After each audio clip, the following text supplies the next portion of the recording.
Moi, je suis Monsieur Ursin. Je suis né au Locher et j'ai travaillé pendant 30 ans en Allemagne et je suis revenu au Locher après. Et moi, je m'appelle Heike Drescher-Ursin. Je suis allemande.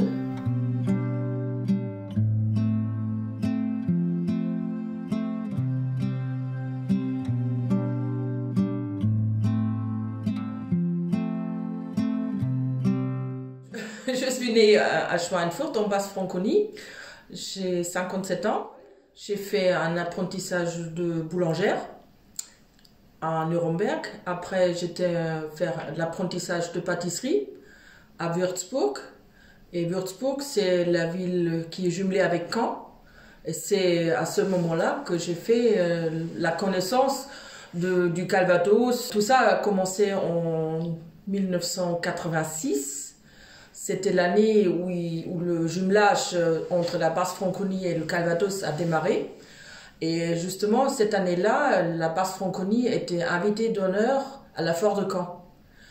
Et la Chambre de métiers de la Basse-Franconie est venue à la Foire de Caen avec tous les métiers qui existent dans la Chambre des métiers. Et après mon apprentissage en 87, je suis revenue pour faire un stage de 3 mois.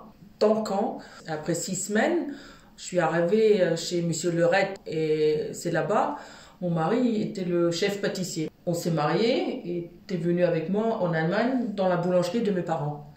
Et là-bas, on est resté jusqu'en 2018 pour revenir dans le pays natal de mon mari. Alors pour moi, en fin de compte, je suis du Locher, donc j'étais à l'école communale du Locher. Et après, j'étais au collège à Villers. Et comme je faisais partie des cancres, en fin de compte, ils m'ont dit qu'il fallait que j'aille ailleurs. Donc c'est comme ça que j'ai commencé un apprentissage de pâtissier. Donc voilà, en fin de compte, notre parcours plus ou moins atypique.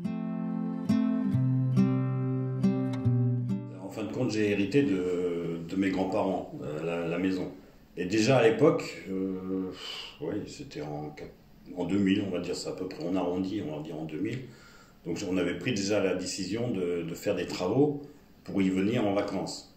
Et de petit à petit, c'est tellement grand, on s'est dit après, pourquoi pas faire des chambres d'hôtes pour plus tard. J'avais une attache particulière avec le moulin. Enfin, c'est comme ça, on a démarré des travaux, hein, petit à petit.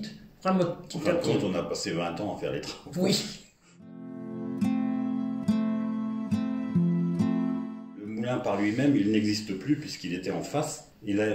Parce que le bief, ce qu'on appelle le bief, se rejoint avec la rivière principale sous le pont du Locher. Et le pont a été construit en conséquence, parce qu'il a 4 arches. Donc les deux rivières se réunissent sous le pont. Et le pont, il a été construit en 1726. Donc je suppose que le moulin était déjà là avant. Et a priori, en 1912, il y a eu un gros orage, et ça a détruit la toiture du moulin. C'est tombé en ruine.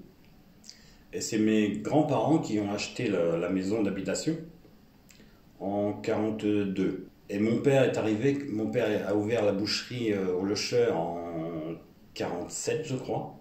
Et en même temps, il a fait une abattoir ici, l'abattage autrefois qui était directement dans les communes. Jusqu'en 67, puisqu'en 67 c'était obligatoire d'aller à Villers-Bocage. Alors ce qui fait qu'en fin de compte, le moulin a été transformé plusieurs fois. Mais du moulin historique, il reste, je vais dire, pas grand-chose. Et bien on a commencé les travaux, les premiers travaux c'était en 96. Alors la première chose qu'on a faite en fin de compte, c'est de pouvoir coucher une salle de bain à peu près correcte. Au début, pour notre partie privée, si vous voulez, c'est tout ce qui était à nous. Partie chambre d'hôte, je crois que j'ai dû commencer en 2007. On a 3 chambres d'hôtes.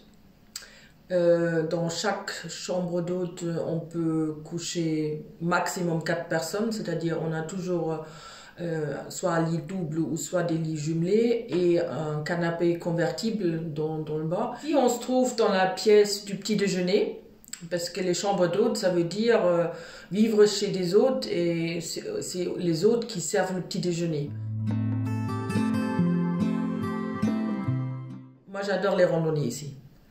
Mais parce qu'il y a tellement de choses à faire. Déjà, on peut commencer là au Locher.